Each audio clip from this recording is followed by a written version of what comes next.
So recently I was in the mood for a very messed up horror movie. On that fateful day, my downstairs neighbors were blasting Darude Sandstorm for 4 hours straight, so I thought let's just go all the way insanity and let's look at the weirdest movie I could find. And when I saw this poster for the movie Stopmotion, I was like, this has got to be it. But you know what, maybe this movie takes it a little bit far. We follow the character Ella, who is very much into like stop motion filmmaking. However, she's not actually making the movie. That's her mother. And her mother, she's, like this dick parent that's like never happy. However, she has arthritis, so Ella is the one actually moving the figures, but she has no creative input. However, all of that changes when the mother goes to the hospital, leading Ella to make her own movie. At first, she wants to continue making her mother's film, but very quickly she just throws all of that out, all of that hard work in the trash, and makes her own movie.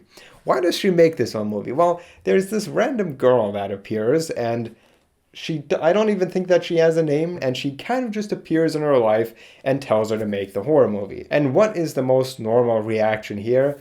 Ella says, "Hey, strange little girl, let's make your movie." And the way the girl tells the story, it is actually very interesting. Some of that we already see in the trailer. There's a girl. She's scared. There's someone coming. But very slowly it starts to feel like what happens in the stop motion movie that they're making, which is fiction, starts happening in some ways in real life as well. This leads to Ella's slow descent into madness until everything just spirals out of control, until we arrive at the ending, which just is completely insane. Now, did this movie scare me? Yes, but not for the reasons you probably think. It's not that it's like necessarily that terrifying, but it's very, very weird. And that's something that I actually kind of respect. Very early on in the movie, we see how much effort it takes to make stop motion movies. We see Ella manipulating the figures a little bit, she takes a picture, and then she repeats that action, and you start to see how much effort goes into making a movie like that. So I don't actually need an explanation for why she goes insane. I need an explanation for why she hasn't gone insane before. One thing greatly contributing to the horror aspect here is, of course, the stop motion aspect, and the animations themselves very much lend themselves to a horror movie because it lands in that uncanny valley, causing this effect that makes it feel kind of human but not really. The motions are very rough and jagged, and even though it does kind of look like it's human, it's just alien enough to where you feel like it's weirding you out a little bit. Another aspect greatly contributing to that is the fact that for me, stop motion, always takes me back to my childhood. Now, I'm not going to say that stop motion is for kids movies, because it's not, but for me it reminds me of stuff like Bob the Builder and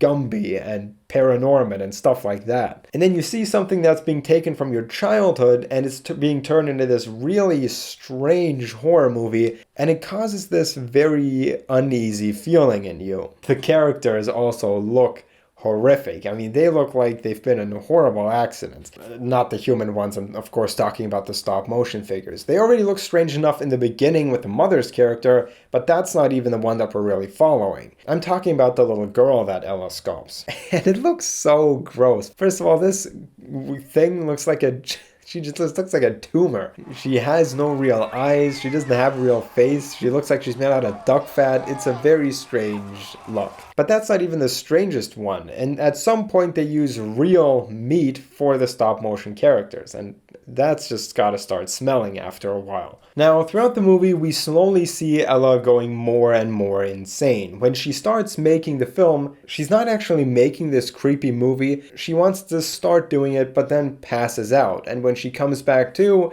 it's just sort of done. But what's really notable here is the animation within the movie, because this movie is sort of structured like a Russian doll. You have the actual story, but then within that, you have that stop motion animation. And that one is actually quite effective. It has a lot of very strange sounds that the people make.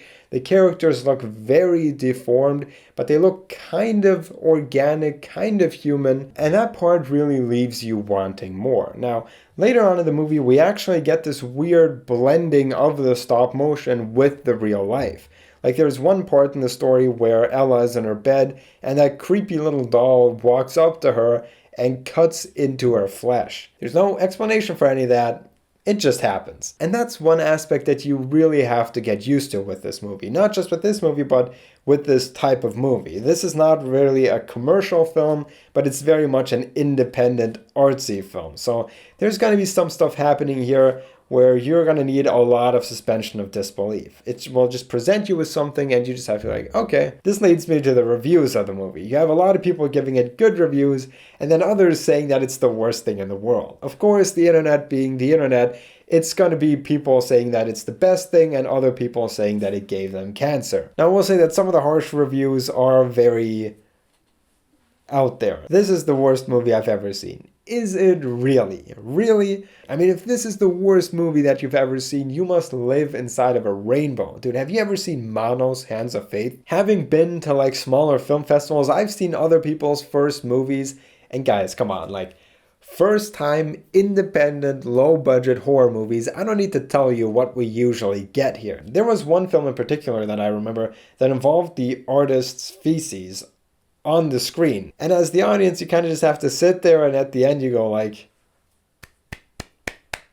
that was good. That was good. So comparing it to that, this movie is extremely impressive. These movies don't turn out well, and I'm surprised that this one was as good as it was. The villain here looks like a piece of rotting meat. It looks like a corpse, and it slowly comes closer and closer to the main character, wanting to touch her and mess with her. At one point, it rises from the dirt and it starts chasing Ella, and out of nowhere, Ella turns into one of those little wax figures and needs to escape.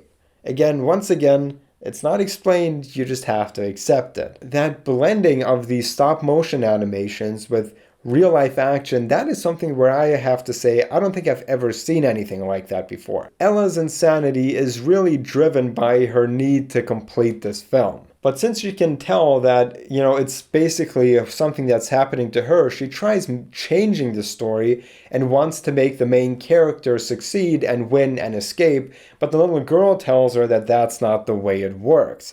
This, of course, leads to a little bit of conflict. She wants to change the story, but it seems like it's already written. This movie does have some very creative attacks, I'll say. I don't think I've ever seen anyone in a movie ever being beat up by a tripod, but this movie has that. The acting was surprisingly well done. The little girl is actually believable. I mean, it's like a child actor, so that's not a given. And Ella, the grown-up, has some scenes in the apartment where she's being approached by the horrifying characters, and there's a lot of tension building, and she portrays it very, very well, giving us the anxiety feeling, that helplessness that this movie really needs. And overall, I will say that it made the Darude sandstorm blasting from my downstairs neighbors back at home not at all that weird. So I call it a success.